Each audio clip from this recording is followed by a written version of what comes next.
Hey, Magdalena here. Today I want to talk about being alone, or being lonely, isolated.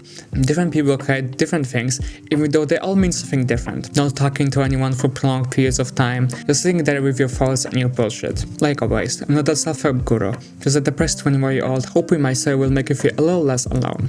Let's do this. So, last week I opened my messaging app and noticed that the last message I sent to someone was over 5 days ago. And it wasn't even anything personal, just discussing some college stuff. It felt weird, mostly because I didn't even notice it. But when I reflected on it more, I realized just how much I needed it. Taking the time for yourself isn't selfish, just like backing out of a sports game isn't selfish when you're battling an injury.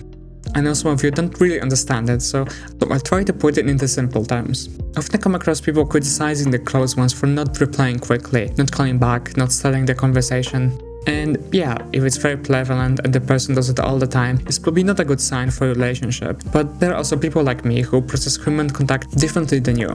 For me, even a quick message is an interaction that requires me to switch to socialization mode, which comes from some energy. Energy I don't always have, especially on heavy depression days, when everything feels heavy and draining. It's not that reading the message in itself. Taking the 10 seconds to type back a few words itself is the big hurdle. It's like I said, switching the gears in my head needed to process your message with its emotional and wider context, and then take a role of a person you expect from me to see. It's not that I'm presenting myself as a different person to each of my friends, but I think it's completely natural that each relationship, even unconsciously, makes you take on a certain mask. Like when you tag with that one friend you always joke around with, the tone of your message will be different than one meant for your boss, and that switch isn't automatic for me. It takes some willpower, like gripping the clutch and changing gear in a moving car. Obviously, even with my explanation for my behavior, it's not an excuse to completely ignore and ghost someone without a word. Well, it happens sometimes and I'm genuinely sorry for it. It's my bad. Usually, when I introduce myself to people, I always give them some sort of a warning message. Something along the lines of, if I don't respond to you for hours or days, it's not on you.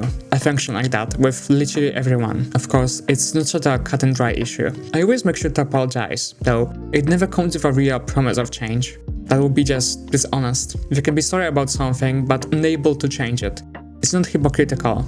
Maybe to a certain degree, but don't forget, we're all imperfect humans. So, I really hope some of you that don't personally have an issue with it took something from my explanation. Now, I want to address the other side. I know many of us ask ourselves, is being alone long-term good? Well, I'm not qualified to give any professional advice on the topic, but from what I gathered, loneliness for prolonged periods tends to be related to health problems and lower quality of life. Sure, but that's theory. I won't say the joke.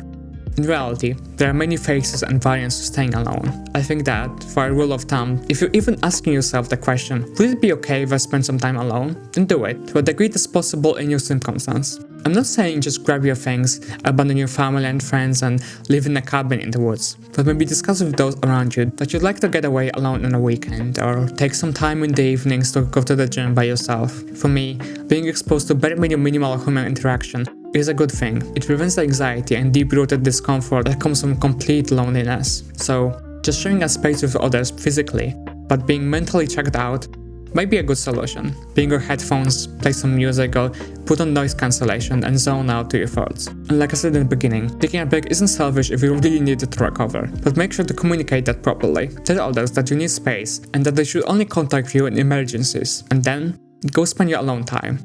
Have fun, really listen to your thoughts, maybe try to develop an internal dialogue with yourself. It's something some people neglect, but in my opinion, it makes you more independent and more prepared for unexpected stretches of staying alone, for many different reasons. I think that every one of us should have an activity we like doing alone, and sometimes entire days just by ourselves. It's healthy. I didn't touch on much more serious and sometimes compulsory periods of isolation, but I think it's a topic that deserves its own video. For now, I hope you took something from this. Thanks.